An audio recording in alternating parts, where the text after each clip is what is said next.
saído do conforto do lar para, nesse calor, estarem aqui presentes, né, prestigiando a nossa palestra. Muito obrigado, sou muito agradecido a Cláudia, professor, que eu tive o prazer de conhecer, né, Daniel, a equipe toda que se encontra aqui.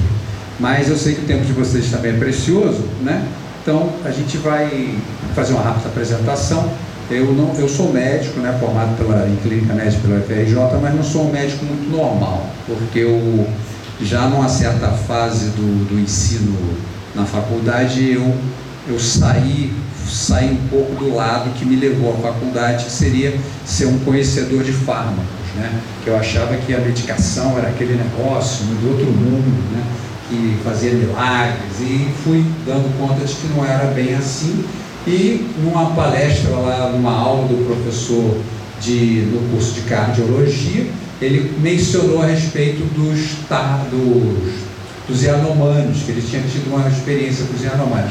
Como eu sou bem velho, isso já tem muito tempo, muitos aqui não eram nascidos, à época os Yanomamis eram índios que eram muito saudáveis, né? Isso há 40, 50 anos atrás, né? E ele tinha passado uma época com eles, na época lá historicamente, né, que já é do século passado, a gente estava na época de que os infartos agudos do miocárdio estavam matando muita gente. Então ele tinha observado que lá, como cardiologista, os índios não eram hipertensos, não tinham doença cardíaca, ou seja, tinham um estilo de vida, alguma coisa acontecia, a água que eles bebiam, ninguém sabia direito o que era, alguma coisa, eles eram pessoas saudáveis, diferentemente de nós que estávamos infartando e morrendo, né? Então aquilo me chamou muita atenção, porque eu já estava desconfiado de que eu sou daquela geração de naturebas, né? Então a gente imagina que não, o cara comendo assim, assado, ele vai viver melhor e tal. E eu tinha um bom conhecimento de química fisiológica ou bioquímica, então eu resolvi me aprofundar nesse conhecimento da fisiologia. A fisiologia, como eu estava conversando com o professor, a fisiologia que a gente como médico aprende na escola é a patofisiologia. O que significa isso? Fisiologia é aquela ciência que estuda graduado em doença. Olha, eu sei tudo sobre doença, mas eu não sei nada sobre saúde. Aí eu comecei a me enveredar nessa fisiologia do trabalho, fisiologia do esporte, fisiologia do exercício, fisiologia do estresse, é tudo a mesma coisa. É uma fisiologia da máquina em movimento, sem estar doente. Então, se você conseguir botar essa máquina em movimento e não deixar ela doente, é o nosso objetivo. Então, me aprofundei, fiz reabilitação cardíaca lá no fundão, a gente começou a trabalhava fazendo prescrição de exercício em pacientes que tinham infartado e tal, e a gente trabalhava. Até essa época eu ainda não trabalhava com dieta, só trabalhava com exercício. E mais tarde, então, eu vim aí aos Estados Unidos e fui conhecer os meus Yanomamis lá, que são os Tarramoaras. E aí a mesma história, só que os Tarramoaras lá da Serra Madre do México foram muito bem analisados, muito bem estudados, dentro do que eles comiam, coisa que não se havia feito com os Yanomamis, pelo menos no estudo que eu tive apreciando. Então aí eu desenvolvi isso lá nos Estados Unidos, que era um joint venture com a UCLA, e quando eu voltei para o Brasil, eu resolvi fazer então nutrologia na Santa Casa e tal. E então a gente trabalha com dieta e exercício. Para resumir, a gente é um médico diferente porque a gente acredita de que dieta e exercício sejam, a dieta adequada e o exercício adequado sejam a solução para os nossos problemas, que são as doenças modernas. As doenças modernas, a pessoa pensa assim, poxa, mas então tem doença moderna, tem doença que não é tão moderna assim, que é antiga. Não é bem assim. As doenças modernas têm vários nomes diferentes, são doenças afluentes, doenças do ocidente, tem vários nomes diferentes, mas o que importa?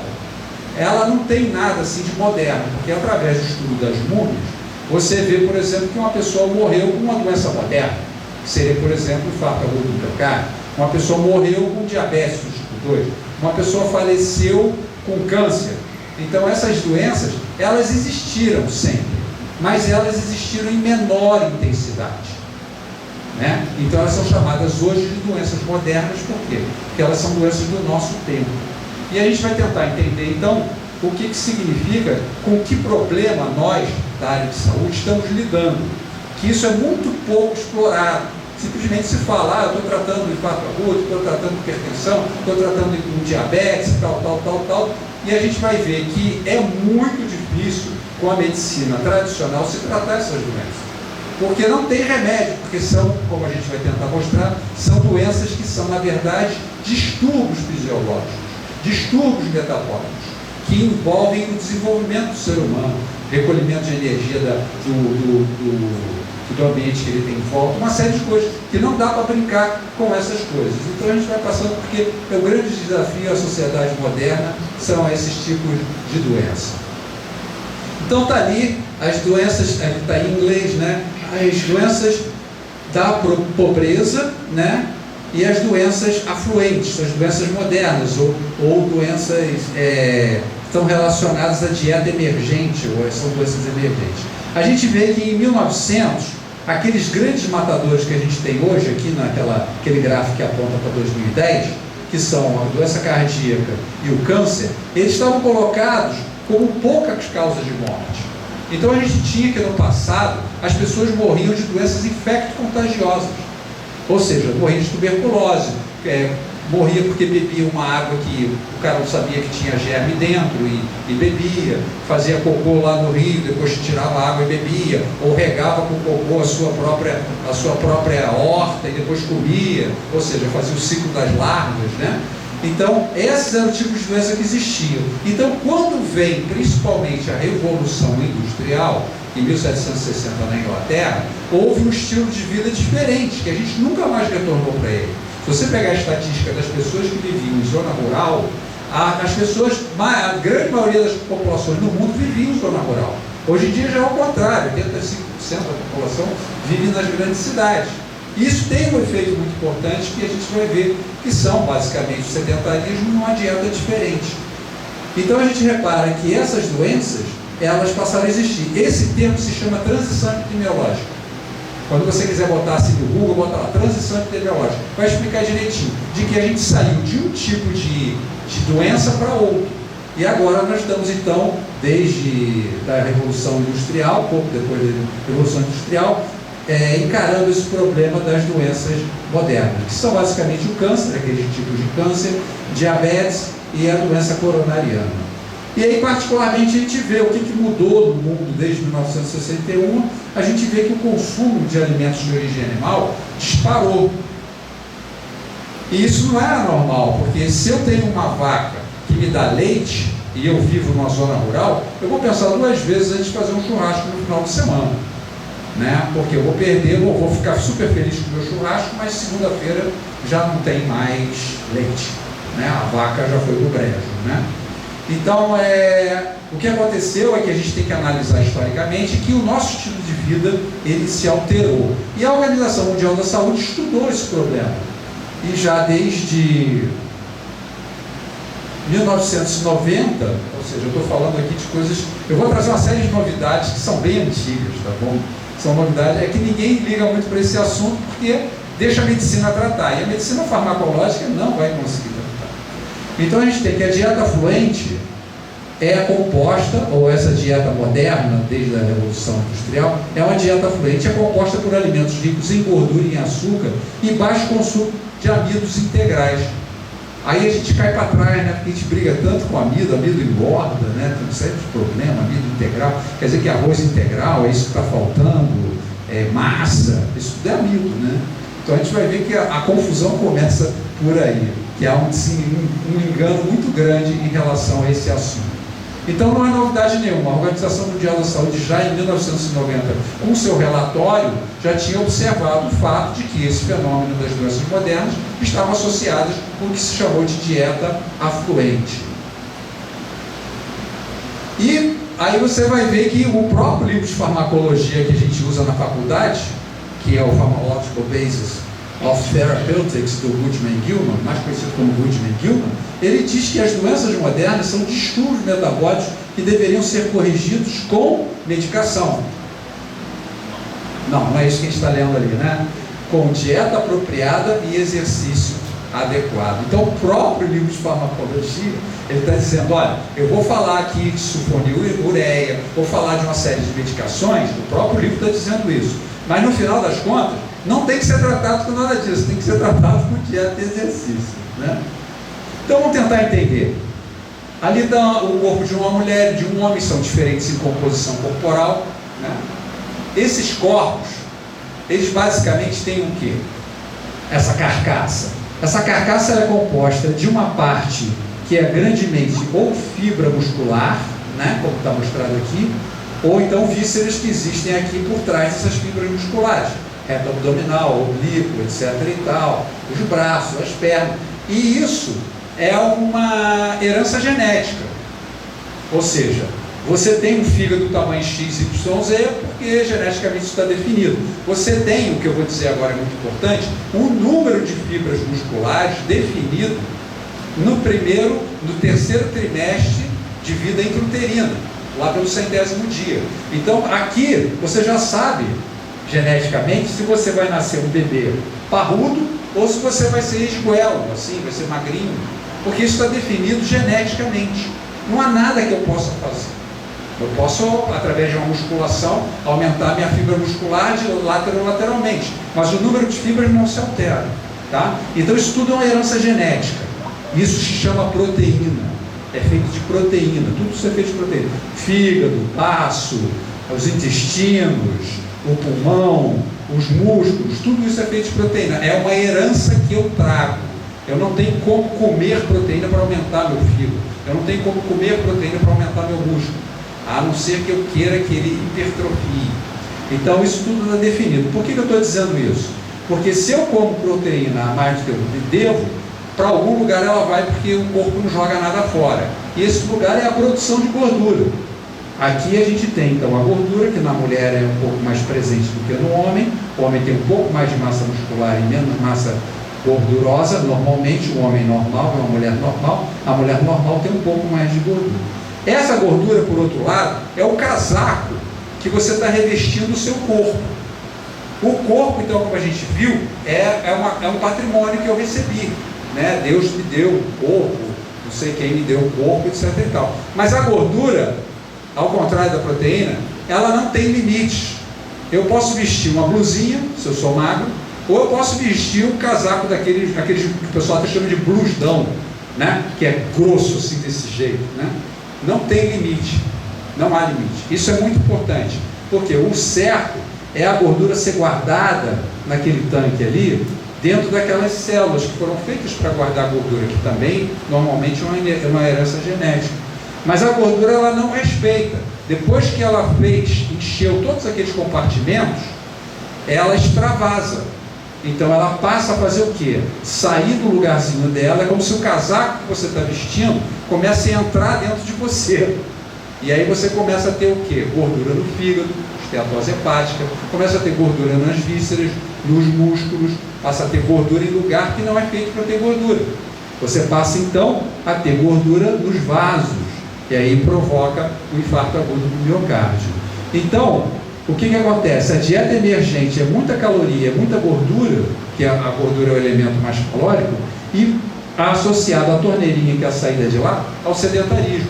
Porque o único jeito de eu usar gordura, além dela me proteger do frio e dos aspectos físicos, mecânicos, de eu bater na quina da mesa, a gordura serve para poupar elementos calóricos do corpo, que são em menor quantidade, que são o açúcar, que a gente vai falar agora em seguida. Então, o distúrbio é o distúrbio dos excessos do distúrbio metabólico. É a infiltração e acúmulo de gordura, que se chama de tecnicamente esteatose, nas vísceras, nos vasos e nos músculos. Então, a gente tem, por exemplo, a gente está falando agora do mês dos homens, do tumor de próstata, tá? Mas então, a gente sabe que, por exemplo, o tumor de mama, ele está associado à gordura na mama. O fígado também, ele o fígado que tem esteatose vai eventualmente, se não for tratado, fibrosar, vai ter cirrose, e aí a pessoa ou falece ou tem um transplante de fígado.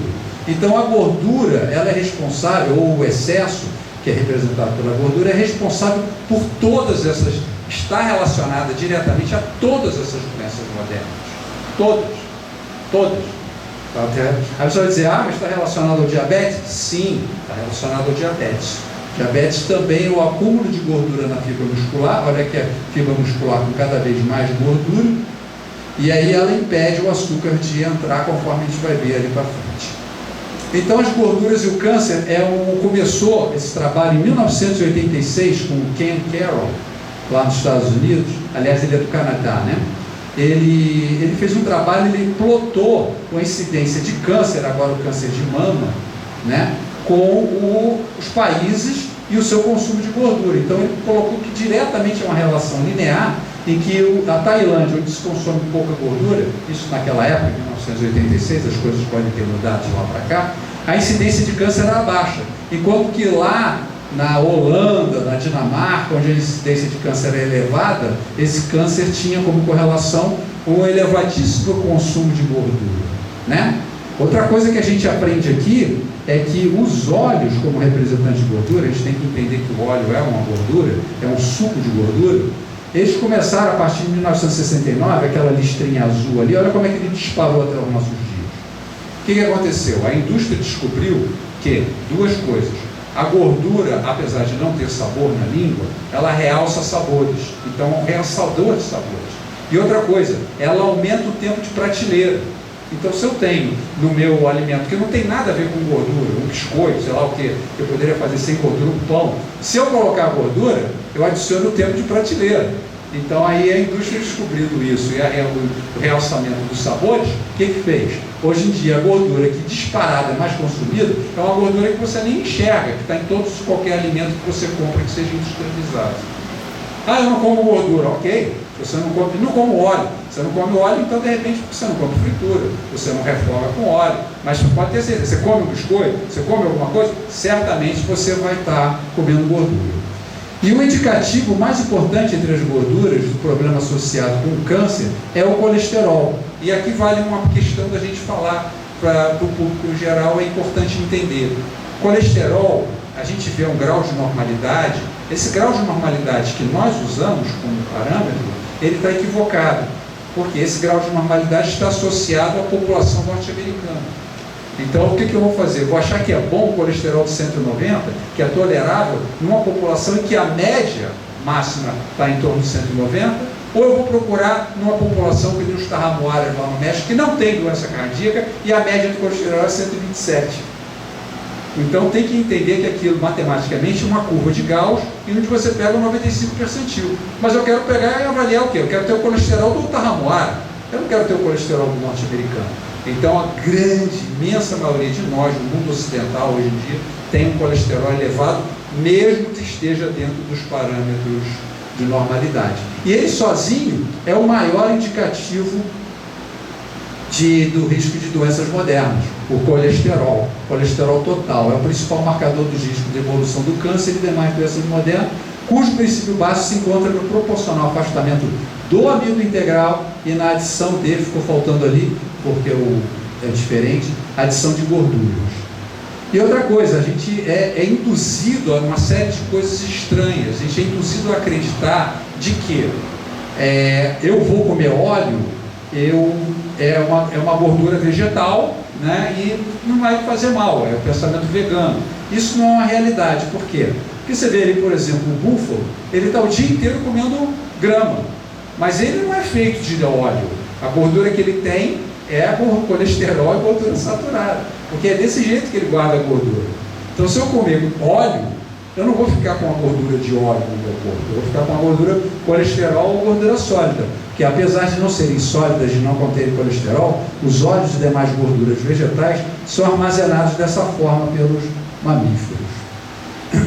Movendo agora para a questão da outra parte, que é a parte das proteínas, esse senhor que fez esse trabalho é o Dr. T. Colin Campbell, é aquele senhor que é do China Study. É atualmente, no meu ver, um dos maiores bioquímicos do mundo, já está com seus 88 anos aproximadamente, ainda ativo, e uma pessoa que entende muito do assunto. O que ele observou? Que numa dieta que tem mais do que 10% de gordura, de proteína nas calorias, essa dieta, olha só como é que aumenta a incidência. A proteína, ela trabalha como promotor do câncer. A proteína não é que dá câncer. O câncer existindo, ela é promovida. O câncer é promovido. Então você observou que ali, naquele gráfico, ele coloca um cancerígeno, a aflotoxina, e não importa, no gráfico de baixo, se eu der 5% de proteína para essa minha cepa de ratos, eles não desenvolvem o câncer, por mais que eu aumente o cancerígeno. Mas se eles estão com 20% de proteína, eles naturalmente acabam desenvolvendo o câncer, né? E é interessante, porque isso está associado à proteína animal, porque ali, nesse gráfico, ele faz uma plotação do glúten, que é uma proteína vegetal, com a caseína. A caseína a 20% dá problema, o glúten a 20% não dá problema. Então fala mais a favor de uma alimentação rica em alimentos de origem vegetal. E finalmente agora vamos para o terceiro elemento, né? Lembrar da escola que a gente aprendeu, são 3 elementos que existem no alimento. A gente falou da proteína, como herança genética, etc. e tal. Falou da gordura, como aquele casaco que cresce, invade os tecidos proteicos. E agora a gente vai falar do bandidão, que todo mundo chama de bandido, que é o amido, aquele cara que engorda, aquele negócio todo. Isso não é real. As populações que são magras e saudáveis vivem à base de amido. No caso dos Yanomamis, era mandioca. No caso da tribo lá dos Tarramuaras, é tortilha de milho com feijões. Então o amido, ele serve, a gente vai entender a fisiologia disso, para os atletas. Ele serve para as pessoas que vão correr maratona. Ele serve para quem quer ter saúde. Porque você não desmaia se você tiver queda da proteína no seu corpo. Você não desmaia se você tiver queda da gordura no seu sangue. Mas você desmaia e apaga se você não tiver açúcar, que é o derivado do amido, né? Então esse amido, ele se encontra de esse amido chamado amido integral, na verdade, vamos ver se a gente entende aqui, é que nem aquele jogo de criança, o jogo Lego, né? Todos eles são formados por essa moléculazinha aqui de glicose, que é representada por esse hexágono aqui, que é como se fosse um favo de mel, porque ela é doce, né?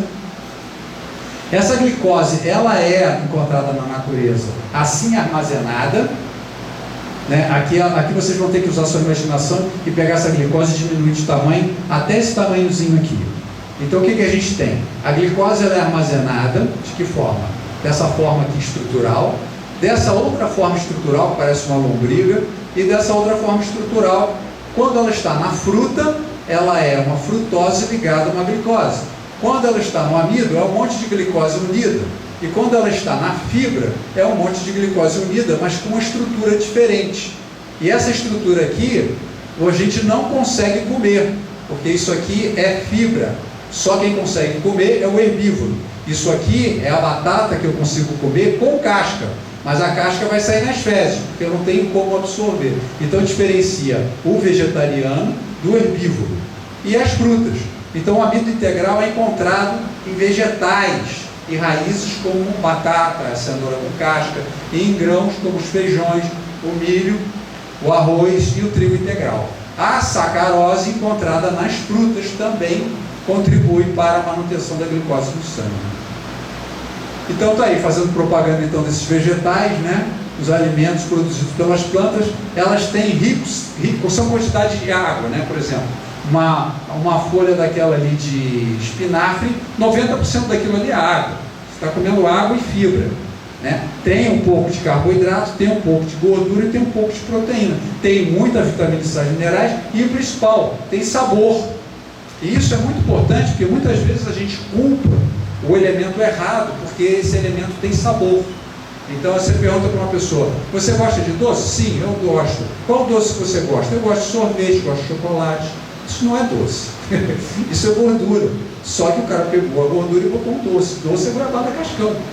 Entende? Então, você está com vontade de comer um doce? Então por que você não vai lá no açucareiro e bota uma colher de doce para dentro?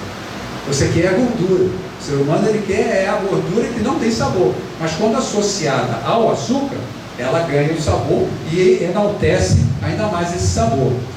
Então as vantagens do amido são esses: ele tem sabor, ele pode ser doce, ele pode ter, uma fruta pode ser azeda, ela pode ter glutamato, ela pode ser amarga, ela pode ser um pouquinho salgadinha. Esses alimentos têm sabor, já te dizem alguma coisa, né? Porque te dão prazer de comer, né? E aí a pessoa às vezes se sente culpada, né? Eles mantêm a glicemia. Por quê? Porque são alimentos que contêm glicose. Os outros alimentos não contêm glicose, né? As proteínas e gorduras são elementos diferentes. Preenche o estômago. Ali você vê que o estômago está preenchido com uma salada de feijão fradinho e 200 calorias de feijão fradinho com uma melancia de sobremesa, um pedaço de melancia. A proteína desse Kentucky Fried aqui não vai encher seu estômago, vai ter as mesmas 200 calorias. E 2 colheres de sopa de azeite também. Vão ter as calorias, mas não vão preencher seu estômago, não vão manter a sua glicemia, não vão ser facilmente digeridos, né? Porque você pensar assim, poxa, o corpo é feito de água. Como é que a gordura entra dentro do corpo feito de água? Aí a resposta é, o fígado produz um detergente que ele armazena aqui na vesícula, e quando a gordura aparece aqui no intestino delgado, ele lança isso, esse detergente. E aí é possível você digerir e botar a gordura para dentro de você. E mesmo depois que ela entra dentro de você, ela não pode passear sozinha. Por isso que você tem, o seu médico pede o seu lipidograma, que vem o quê? HDL, LDL, é High Density Lipoprotein. É porque não é gordura sozinha, é uma gordura envelopada numa proteína. Porque se ela andar sozinha pelo seu sangue, se você injetar gordura diretamente no seu sangue, você falece. Você morre, você entope o vaso quase que imediatamente. Então, todas essas coisas que a gente está falando para vocês devem duvidar, tá? Porque todo conhecimento científico ele deve ser calcado no tripé, que é uma hipótese teórica, que eu acabei de passar para vocês, falando dos 3 elementos, é uma observação epidemiológica, é eu chegar, olha, eu tenho uma hipótese, eu entendi que o amido integral é importante, agora eu vou fazer o quê? Eu vou pegar uma lupa e vou botar no planeta e vou descobrir aonde que as pessoas se alimentam de amido integral estão, se elas estão bem, se elas estão ruins, se elas têm saúde, se elas não têm. Foi o que aconteceu com os Yanomamis e foi o que aconteceu com os Tarramuaras. E terceiro, o experimento clínico. Eu vou pegar então aquela dieta do Tarramuara, né? Vou classificar, vou pegar uma população doente, como a gente fez lá na UCLA, com a população norte-americana, com diabetes, hipertensão, obesidade, etc. e tal, e vamos aplicar e vamos ver o que acontece. Pasmem vocês que aplicando essa dieta e esse exercício dos Tarramuaras, dessas pessoas, que são basicamente a base de amido integral, as pessoas em 4 semanas melhoraram, não mais fizeram uso de suas medicações, respectivas medicações. Então, o nosso corpo funciona de que forma? O nosso interesse é descobrir ao nível celular de como o corpo funciona, e para isso a gente tem que ir ao nível de átomos e moléculas, e pouca gente faz isso, tá? Ou o cara que está metido nisso não passa muito bem da cabeça, que é o meu caso. Tem que ser uma coisa assim, por quê? Porque você lida com fatos que são difíceis de compreensão às vezes, né? Tem que ter muito interesse. É só para lembrar que o estudo das funções, você pode dizer assim, poxa, mas esse cara está dando tanta novidade, tanta coisa diferente, né, que eu aprendi na escola, porque a gente tem 2 visões na escola. A gente tem uma visão de que do design inteligente, que a manutenção do organismo é integrada à natureza de uma forma inteligente. Não fala diretamente que tem um criador, mas fala de que, olha, tem uma mente por trás disso tudo, isso não é coincidência. E do outro lado tem a coincidência, que são as mutações aleatórias da matéria em constante evolução. E aí a gente tem um problema, porque recentemente, na época de Watson Crick, né, já de 1960, 59, eles descobriram o DNA. E o DNA é informação. Então fica muito difícil você ter alguma coisa produzida por acaso, porque a informação está lá dizendo, não, eu vou produzir. A molécula de DNA, ela é transcodificada e você produz as coisas porque tem a sua genética para isso. Então ficou muito difícil para o pessoal que acha que as coisas foram por acaso, né? E isso aí é o que o pessoal tem muito medo, né? Que são as reações que existem dentro da célula, né? Agora, uma coisa é fácil de entender. Há um eixo central que começa com o favo aquele favo de... Favo não, aquele hexágono, ele está lá em cima no topo, que é a molécula de glicose. Olha só um monte de reações que ela tem que passar, via glicolítica, ciclo de Krebs, tudo isso que vocês já ouviram falar, e aceitar o oxigênio aqui embaixo, para finalmente tirar energia para o corpo. Então, com o oxigênio, nossas células conseguem liberar a energia do alimento para o seu sustento. E é assim que acontece. Então, a glicose, ou o amido integral, que gera para o corpo glicose, ela é essencial, sabe por quê? Ela faz parte do processo respiratório. Mas eu respiro oxigênio. Você respira alguma coisa que tem no ar, que você hoje sabe que é oxigênio. Mas você sabe o que tem na comida que esse oxigênio quebra? Não. Agora você sabe. É carboidrato, é glicose. Você respira glicose. Respiração é a forma que o corpo tira energia de um alimento e dá para você. Vou repetir. Então, a glicose é o elemento principal dentro de uma dieta ou dentro de um alimento. Comer um alimento que não tenha glicose é a mesma coisa que respirar um ar que não tem oxigênio. Não vai trabalhar na sua respiração. Você respira, todo mundo aqui está respirando glicose e oxigênio. Deu para compreender? Porque a gente pensa assim, eu preciso respirar oxigênio. Você precisa respirar oxigênio com uma função. O oxigênio precisa de queimar algum elemento para quebrar esse elemento e tirar energia. E esse elemento é, pasmem vocês, o açúcar, ou o amido integral. Então está lá, o combustível, que é o favo de mel, ele está no meio a água com oxigênio, e então vai produzir energia, vai liberar energia daquele elemento, e vai pegar essa energia e vai sobrar água e gás carbônico, que é isso que o corpo libera.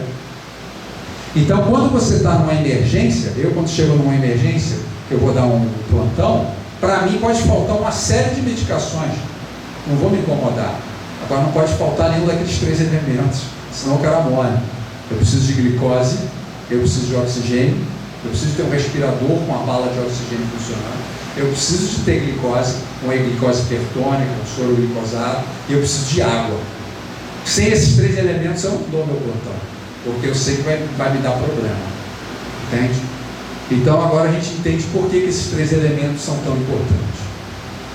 Então, os elementos da respiração que liberam energia, na natureza nada se cria, nessa teste tudo se transforma, são o quê?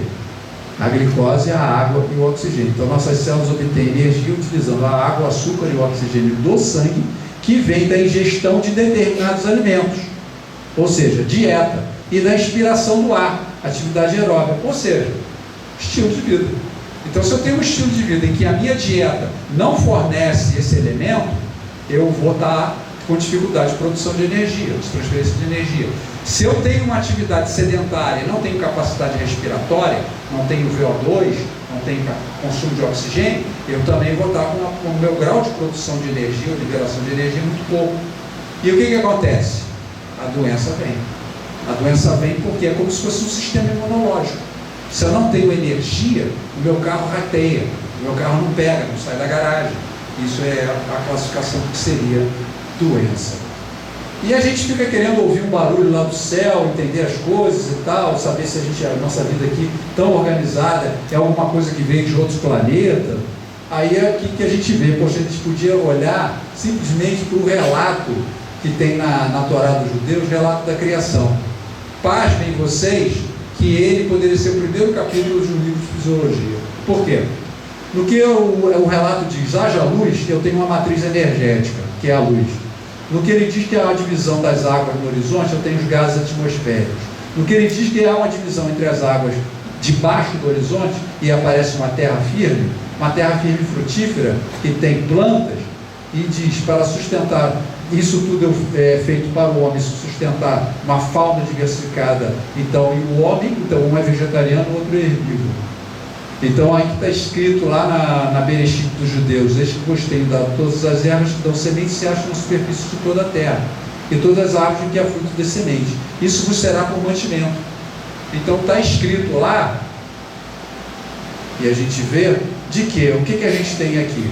A gente tem a energia solar, o CO2 e água, a clorofila e fotossíntese. Então, a fotossíntese é a descrição do primeiro capítulo da Torá dos judeus.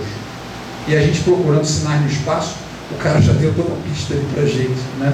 Então aquela glicose, representada por esse elemento aqui, o favo, é o quê? É uma obra da natureza. Por quê? Eu tenho aqui a energia solar, a clorofila, o CO2 e água, e aqui, esse CO2 aqui, o que acontece? Esse C é separado, ele é ligado à água, formando então o carboidrato, ou hidrato de carbono, e esse oxigênio ele é liberado desse carbono. Então, o homem pega esse oxigênio, quebra essa energia e, pasmem vocês, todos aqui somos movidos à luz solar, porque a luz solar é a energia que sintetizou isso aqui. Somos movidos à energia solar. Não é a proteína, não é a gordura, o que move o corpo é isso aqui.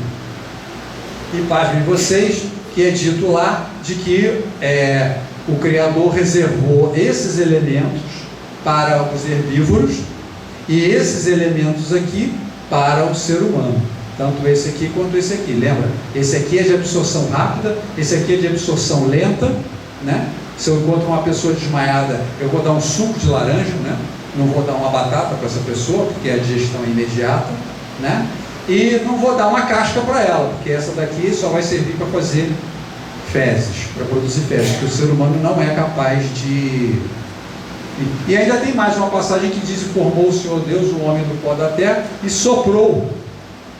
Então você tem aqui o oxigênio, o elemento do ar que você identificou hoje, nos nossos dias, não naqueles dias, e o elemento do alimento que você precisa.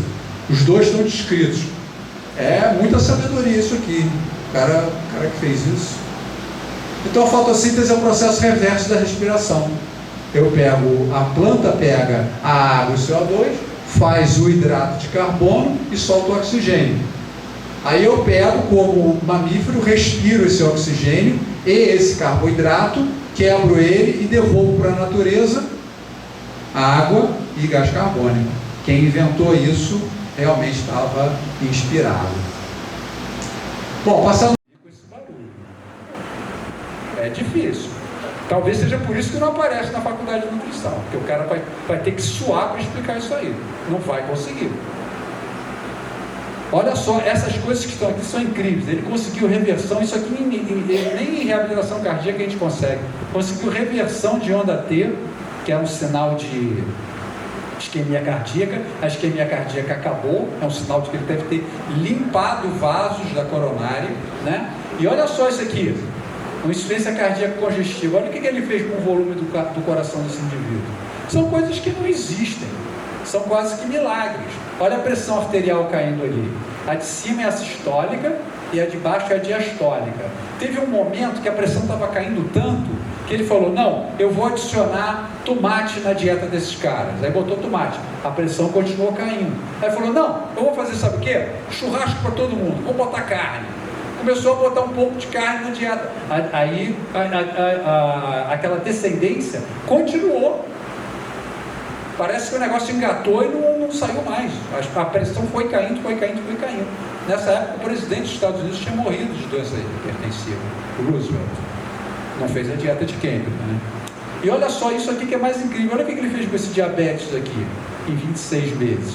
Ele recuperou a visualização da mácula. Isso aqui é degeneração da mácula. Basicamente é conhecido como um problema grave do diabetes, que é uma das maiores causas de cegueira no mundo.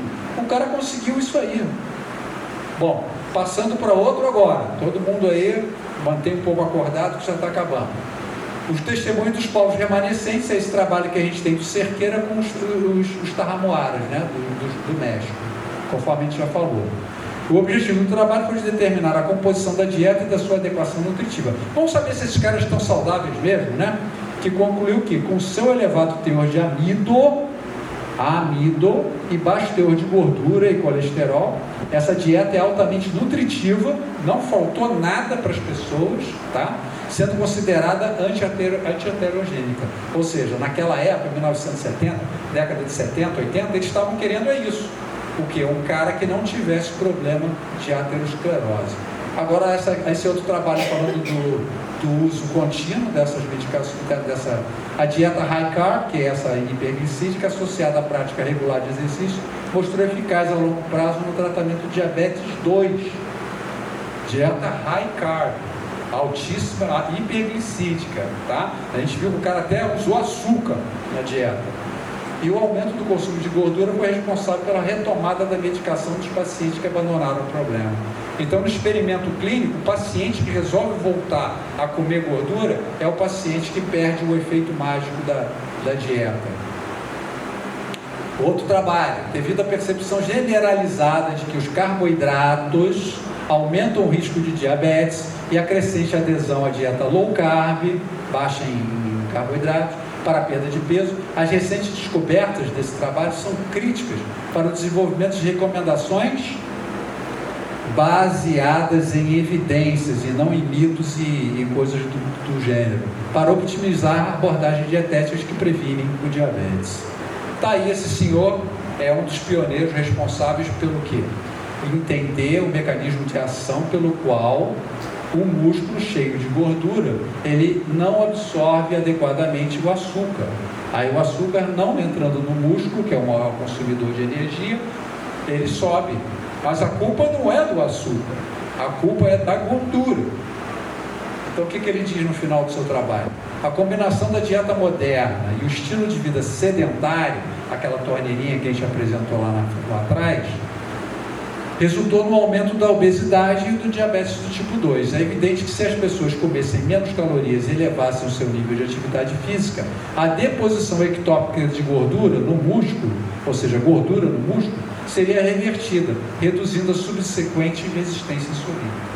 No passado, se pensava que a pessoa comia açúcar e pelo fato do açúcar levantar no sangue, fazia hiperglicemia, o que acontecia? Provocava no pâncreas uma exaustão pancreática. Aí chegava uma hora, o pâncreas jogava a toalha, fiquei diabético.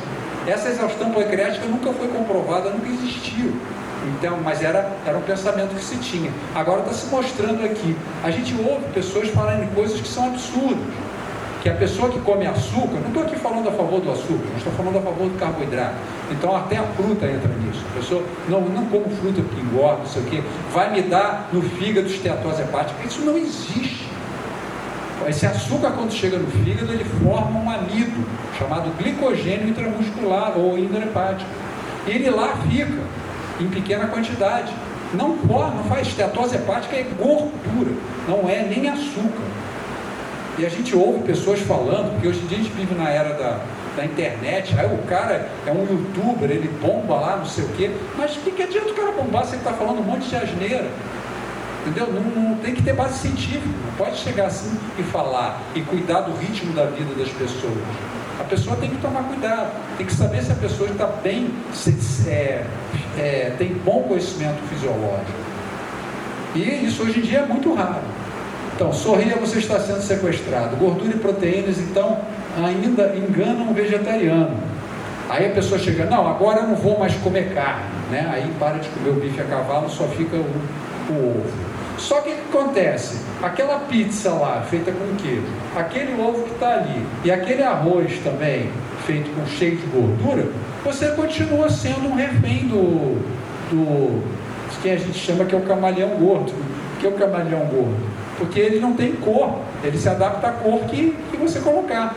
Então, você não consegue sair da gordura, porque a pessoa normalmente fica escravo dela, porque o paladar é aumentado, é realçado. Então, as características gerais do refém do camaleão gordo, geralmente apresenta esteatose, como a gente já viu, aquele acúmulo ectópico de gordura, sobrepeso. Se não tiver fibra, quer dizer, não tiver lipócito, também vai ter problema. É o caso da lipodistrofia, aquele cara que geneticamente tem pouca reservatório de gordura. A gordura vai entrar do mesmo jeito e vai se estacionar em algum lugar que não deveria. Desnutrição, por quê? Porque as vitaminas e sais minerais importantes dentro daquele tronco respiratório não estão presentes na gordura, são hidrossolúveis. Tem fadiga, tem insônia, disfagia e aqueles últimos ali, dislipidemia, hipertensão arterial e intolerância glicêmica, que é a famosa síndrome metabólica. E geralmente essas pessoas então consomem regularmente óleos, inclusive os de oliva, que todo mundo fala que é uma maravilha, né? Azeite, ovos, cremes e manteigas, queijos, inclusive os brancos, azeitonas, nozes e castanhas, que são super calóricos, cheios de gordura, são vegetais, mas são super calóricos, a polpa do coco, do açaí e do abacate. E finalmente, então, para terminar, tem o primeiro experimento clínico, está descrito também entre os judeus, na herança hebraica, né? Quando esses homens foram levados para a Babilônia e eles resolveram, não, em vez da gente comer a comida da carne lá do rei, a gente vai comer uma dieta vegetariana. E diz lá o relato de que eles ficaram mais fortes e saudáveis, etc., do que os caras que estavam comendo as carnes e bebendo vinho lá do rei. É uma composição de dieta semelhante à composição da dieta do Campbell, né? 90 e tantos por cento, uma dieta desse aqui, é 90 e tantos por cento, 90 e poucos por cento de carboidrato.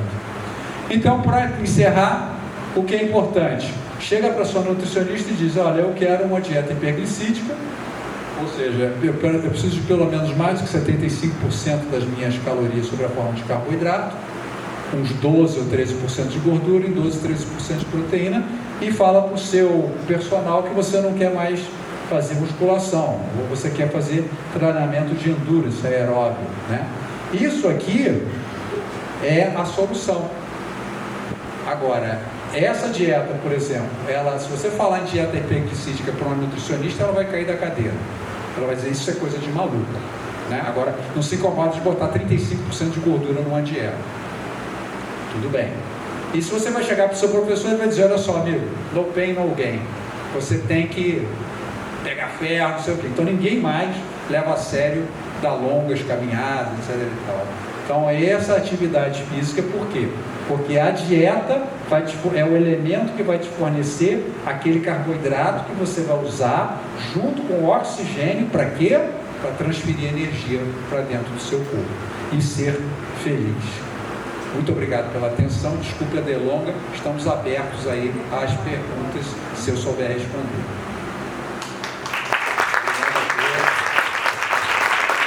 Pela paciência. Pois não.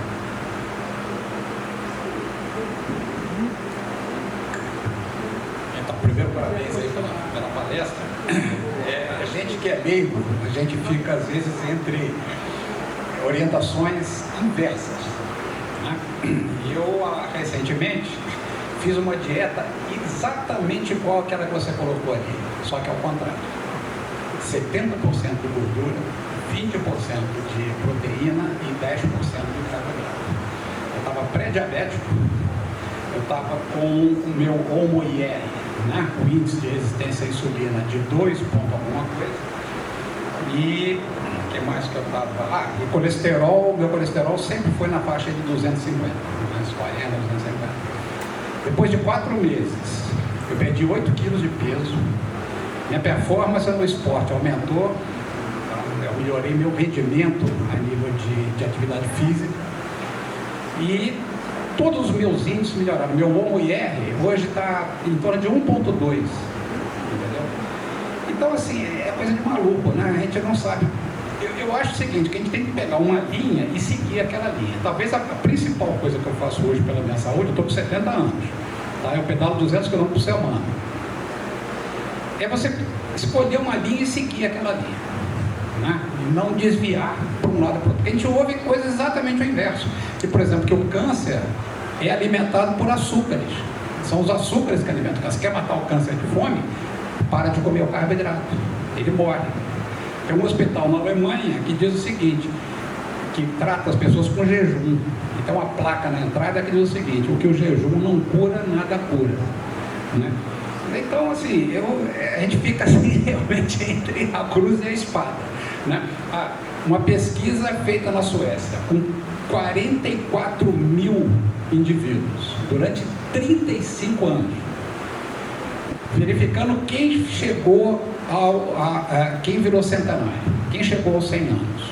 Tá? Chegaram à conclusão que apenas 2% ao longo desses 35 anos, desses 44 mil, chegaram aos 100 anos. Foram ver as biomarcas desses indivíduos, que é mais ou menos 800 pessoas, desses 44 mil. Todos, sem exceção, tinham colesterol próximos de entre 250 e 300. E aí como é que faz?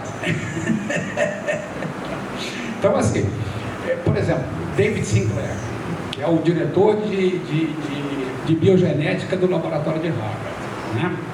Stan Ekberg, Peter Attia, quem mais? Walter Longo, né? Todos defendem uma dieta à base de gorduras. E ele, inclusive, usa um termo chamado gordurofobia, que hoje a gente tem uma aversão à gordura. E defendem que é ao contrário, que é o carboidrato que se transforma em gordura. Quem está certo, doutor? Certamente não sou eu nem ninguém. Quem está certo é a bioquímica, né? E a bioquímica ela não tem como negar, né? Eu aconselho a todos aí, né? Não precisa entender de nada, mas pega e puxa um mapa bioquímico Todo mapa bioquímico, eu tenho vários, né? Inclusive eu fiz o meu. Então, todo mapa bioquímico, você não precisa de entender nada. Mas você basta olhar, bater os olhos, você vai ver que ele começa com um favo de mel, aqui, que é a molécula de glicose. Ele desce por esse eixo, ele para numa bolinha, essa bolinha você vai definir, você vai ver, tem uma bolinha aqui, o doutor falou realmente tem uma bolinha, que é o tal do ciclo de Krebs, e depois chega aqui embaixo, encontra o oxigênio e libera energia. Todo o mapa bioquímico. Se você vai fazer um curso de bioquímica, pelo menos 70% das aulas são sobre carboidrato. Porque os outros estão pendurados no carboidrato. Os corpos cetogênicos são justamente um fruto de quando eu não tenho carboidrato. Hã?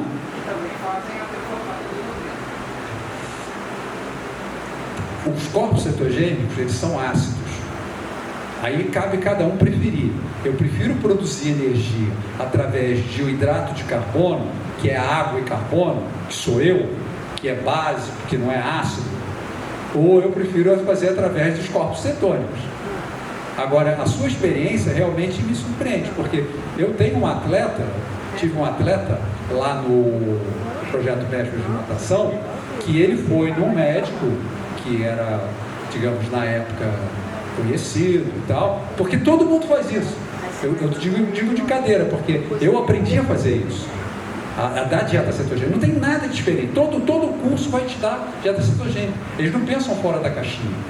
Esse atleta, quando ele fez a dieta cetogênica, ele disse que a sensação que ele tinha era a seguinte: ele caía na piscina, o corpo dele não se conseguia levantar.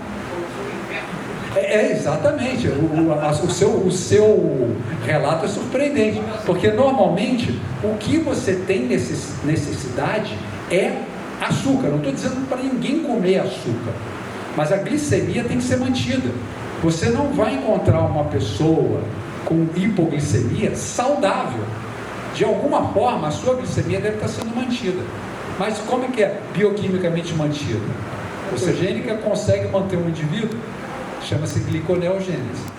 Você começa a quebrar os seus aminoácidos, que fazem parte das suas vísceras, tá? Eu não estou dizendo isso num bom sentido não, tá? Começa a quebrar, inclusive a sua imunologia, você começa a quebrar a sua proteína para produzir. Em outras palavras, você pega, a sua lareira está parando, você, em vez de buscar lenha lá fora, que é o carboidrato, você pega, não, vou pegar esse tapete persa aqui que me custou $5.000 e vou botar na fogueira. Não, vou pegar aquela cadeira ali. Não, vou pegar aquele quadro de Rembrandt. Porque isso é que é o nobre dentro de você. Você não precisa de comer proteína, você precisa de preservar a sua. E a maneira de você preservar a sua proteína é mantendo a lareira acesa com lenha, senão você vai queimar os móveis da casa. Isso é bioquímica, chama-se gliconeogênese. Não sou eu que inventei, as pessoas que têm esse conceito. Então, o que acontece? É muito difícil você encontrar uma pessoa que entenda de bioquímica. Eu não estou falando aqui que eu seja uma pessoa que entende bioquímica, que eu sou extraordinário. Eu não tenho nada de extraordinário. Entende? O que é extraordinário é o quê? A pessoa ter tido contato com a bioquímica e não ter aprendido nada. São 120 alunos na minha turma. Primeira aula de bioquímica. Eu, quando descobri que toda aquela química orgânica que eu conhecia, agora eu ia saber, eu fiquei entusiasmado, eu soltava fogos. Agora, em um momento eu olhei para trás e falei, pô galera, que alegria. Estava todo mundo chorando.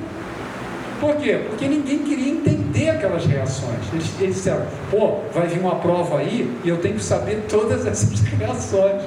Então o que eu fiz? 20 centavos, comprei uma cartolina e comecei a fazer as reações. E eu aprendi coisas assim absurdas, que salvam vidas. Entendeu? Aí eu sou chamado para ir no CTI, por quê? Porque não estão conseguindo resolver o problema. Aí chega, chama o Frossá. Aí eu vou lá e digo assim, o que está acontecendo? Ah, olha só, essa reação está indo para cá, esse cara está produzindo ácido lático, está acontecendo alguma coisa, mas a oferta de oxigênio dele está boa. Aí eu falo, amigo, isso aqui só pode ser uma coisa, está faltando outra coisa que não é oxigênio. Quais são os outros cofatores? Ah, é tiamina e magnésio. Dá tiamina e magnésio para o cara e vamos ver o que vai acontecer. Entendeu? As pessoas não sabem, porque eu devo ser maluco, eu não devo bater bem, deve ter algum problema com esse cara, isso é fato. Porque quem é que vai se debruçar nessas coisas? quando você tem um monte de outras coisas importantes para fazer. Séries no Netflix, né? Essas coisas. Só que a minha sorte, de repente, é que na minha época não tinha série no Netflix. Então aí eu tive tempo para gastar com aquilo tudo. Mas eu vou te falar a verdade, eu fiquei fascinado. Por quê? Só para citar um exemplo. Você pega aquele favo de mel, que está cheio de energia solar, aí você vai dizer, Rogério, por que você não pegou aquele oxigênio? Por que a natureza, seja lá quem for, pegou aquele oxigênio que fosse uma marreta e marretou? Você imagina aquele joguinho de descanso, ficar batendo e sair as balinhas, né? O que acontece? Se você fizesse isso, toda a energia que estava ali ia fazer o quê? Ia dissipar, como se fosse bolinhas de gude. Não é isso? Dei uma cacetada ali. Então, para isso, existe toda aquela descendência. Tem a via glicolítica, ela começa sem oxigênio. Por quê? Porque você precisa sair de um esforço zero para algum lugar. Você precisa de um motor de arranque. Ninguém vai te dar esse motor de arranque que não seja glicose, porque nenhum outro elemento participa da via glicolítica sem oxigênio. Então, se você começar a pensar, se começar a debruçar e dizer, cara, tem um negócio interessante aqui. A inteligência disso aqui. O cara pega na descendência dessa energia, e uma hora, em vez de ele tirar a energia, sabe o que ele faz? Ele coloca. Mas meu amigo, eu estou querendo energia, como é que eu vou colocar? Ele coloca porque ali na frente, ele divide aquela célula e pega o dobro. Amigo, quem fez isso, eu não sei. Se acredita em Deus, se acredita em o que for, é uma coisa da cabeça de cada um. Mas eu vejo ali sabedoria. E muita sabedoria. Outro problema que você vai ter que dormir com ele hoje. Tá? Existem elementos perigosos na natureza. Esses elementos perigosos não são lipossolúveis, eles são lipossolúveis. São lipossolúveis. Um exemplo que todo mundo fala, mas o doutor está falando, vou começar a comer um monte de vegetal, vou comer o quê? Um monte de agrotóxico. Amigo, o agrotóxico, ele é lipossolúvel. Então, o que acontece? Você vai encontrar mais agrotóxico na vaca que está bebendo da horta que você pulverizou. Por quê? Porque a alface quase não tem gordura, é água. Então ela não é amiga do organofosforato, né? Agora a vaquinha que está ali na frente do córrego, ela vai beber aquela água. Então ninguém fala nisso, mas a vaquinha na sua carne, no seu leite, tem muito mais agrotóxico do que a folha de alface. Então tomar cuidado com os lipossolúveis. Os lipossolúveis, vitaminas lipossolúveis são perigosas, porque você não urina e você não sua elas. Então a vitamina D, E, K e A pode haver intoxicação. Já a vitamina C e a vitamina do complexo B, que são hidrossolúveis, dificilmente, porque você tem maneiras de jogar para fora. Mas eu estou com muito açúcar no sangue. Você sabe que você com açúcar acima de 170, 180, você urina esse açúcar para fora. A gordura, se tiver com colesterol de 300, você não vai urinar ela nunca, porque é lipossolúvel. Então só pensa assim, eu não preciso de entender nada de bioquímica, mas eu entendo de física. Se eu chegar em casa, pegar aquele azeite que o meu médico mandou usar, que faz bem, etc e tal, e colocar num copo d'água, ele não vai. Aí a pessoa pergunta, doutor Frossá, qual é o óleo bom? Aquele que você vai jogar na água e ele vai dissolver. Não existe. Não existe. Entende? Então é uma questão de dormir com esse barulho.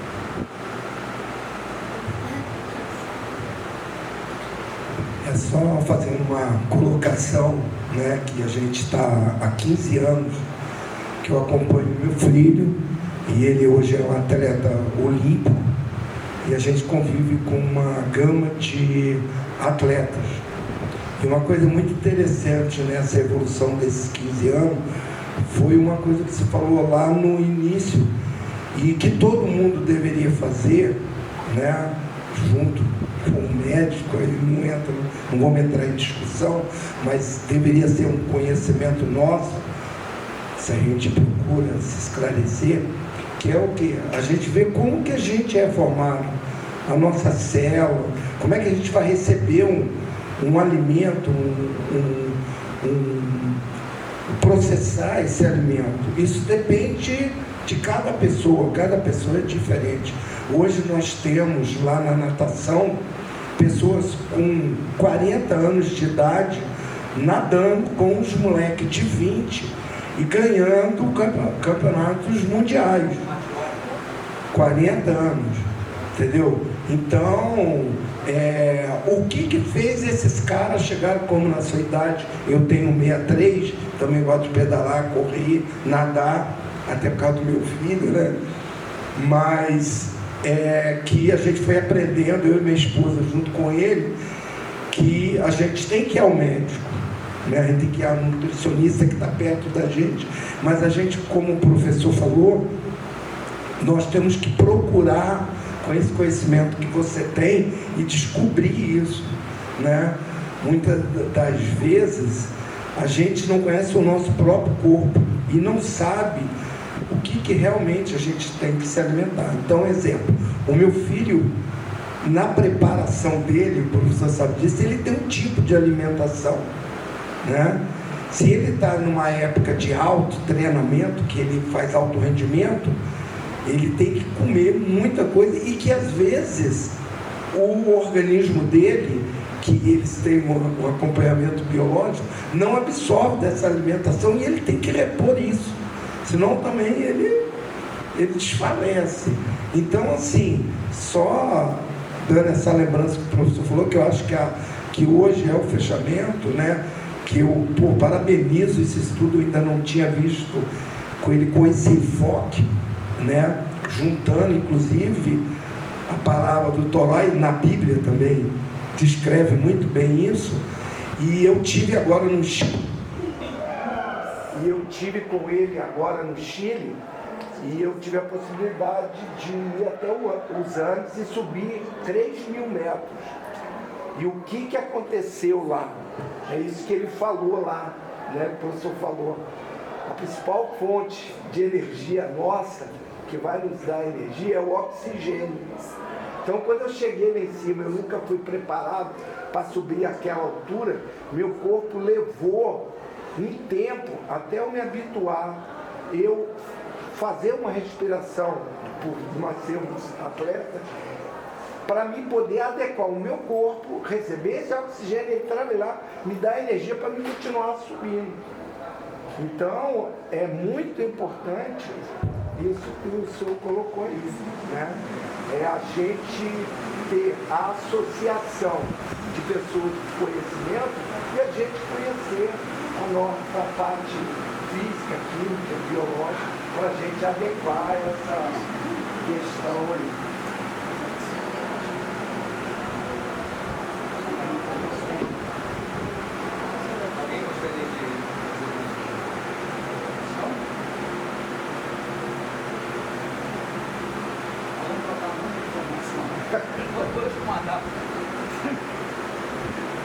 Muito obrigado pela participação.